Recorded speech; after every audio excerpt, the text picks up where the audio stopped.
taken care of, our warfighters just do a better job. All of you know that, and so many of you have already led in this area. So I really do appreciate the First Lady's vision and her advocacy in this budget to make sure that I got the little money in the budget for the Freedom Support Center, and I'm so delighted the General Assembly members were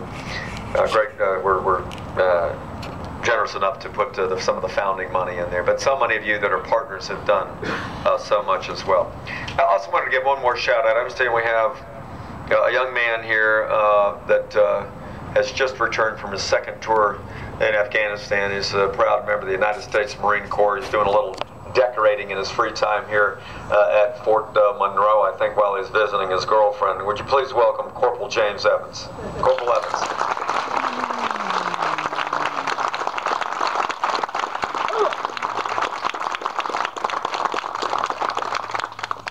Thank you for your service. I understand during your last tour, your vehicle was hit by an IED, and you're going to be shortly awarded the Purple Heart. But you represent what this support center is all about, James. Thank you, and Merry Christmas, and God bless you. Thank you. Sir.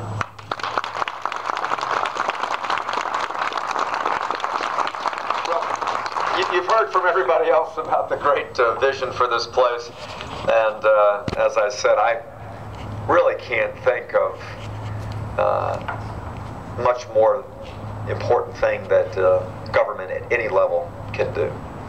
And you friends that have joined us in the private sector, whether you serve on the authority or whether you've written checks or whether you just care about people that have served in uniform, I hope you consider it among your highest calling, perhaps one of the greatest blessings that you can have, and that is to support our men and women in uniform and their families. We set a goal when I became governor of making Virginia the most veteran-friendly state in the country. I see my friend Mr. Cortez here in the front row has helped us in this, and so many of you that have helped us in this regard. You did, Governor, you did. Well, listen, we were in great shape already to start with, but it's a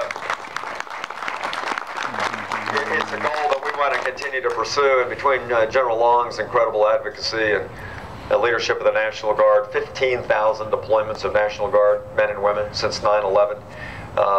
And multiple civil missions, from floods to earthquakes to hurricanes to border security. Our National Guard men and women have had many of multiple deployments for the cause of freedom. We have 125,000 men and women in active duty from Virginia that serve in harm's way. We've had over 250 of them that have died since 9/11. We started a wall of honor with the help of Commissioner Galante to honor them now at the Virginia War Memorial.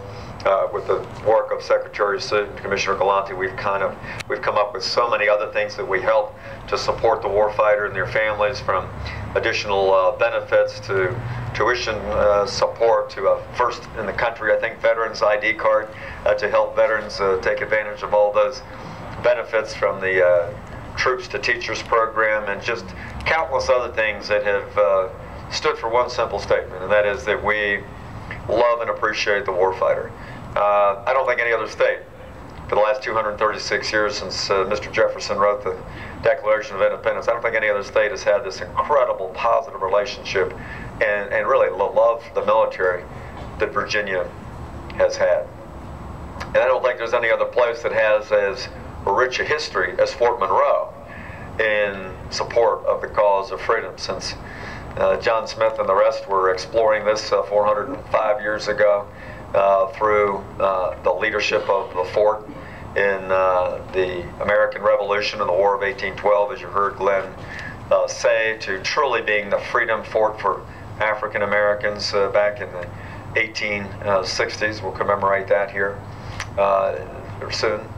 To the men and women at TRADOC, who have trained and led and developed the strategy and tactics to win great wars over the last 100 years. This hallowed ground here really has been a great place for American freedom.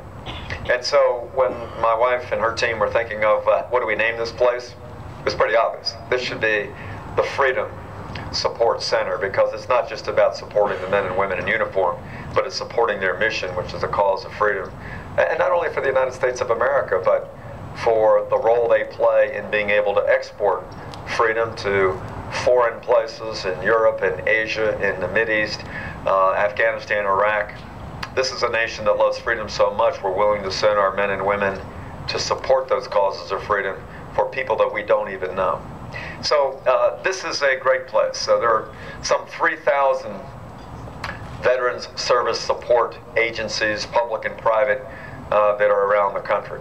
But what better mission to have than to find a one-stop shop, so those men and women don't have to go and search the internet or search the yellow pages or make a bunch of phone calls or get a run around, but just to go to one place that's going to have all the proper partners and all the proper inventory of everything that can be done at the state, federal, local level, private sector to be able to help that veteran and his or her family to get what they need. I think it's a great vision. So many of the active duty commanders in Hampton Roads have said, you know, this is something that we really need. And so again, for the First Lady and her team and all of you that are here today, I want to say thanks for embracing this vision. Thanks for your personal generosity of time and money. Thanks for what you're going to continue to do to get this vision off the ground. And I'll leave you with these words. And my favorite president, of course, was a Virginian. And it was General George Washington. I grew up about a mile from Mount Vernon. This was an incredible leader for our country. But he was one of the few presidents that was truly a citizen soldier. And of course, you know his role as being the inspirational, passionate leader of the American Revolution. But in his latter days, as he was reflecting about what the government should do to protect the citizen soldier, he said that the willingness with which our young people are likely to serve in any war, no matter how justified, shall be directly proportional as to how they perceive the veterans of the earlier wars were treated and appreciated by their nation. In other words, if we're going to still get the best men and women to serve in future wars, like my daughter, and so many of you, and James, if we're going to get these people to serve, we've got to treat them and appreciate them well, so that the future men and women that we want to recruit will say, you know what, my country appreciates what I'm going to do for them. You got to do it. And that's what this Freedom Support Center is all about. So thank you so much for coming. This is so exciting to have you all here. I appreciate the leadership. This is going to be a tremendous legacy for Fort Monroe and a continuation of its role in the preservation of freedom. Thank you very much.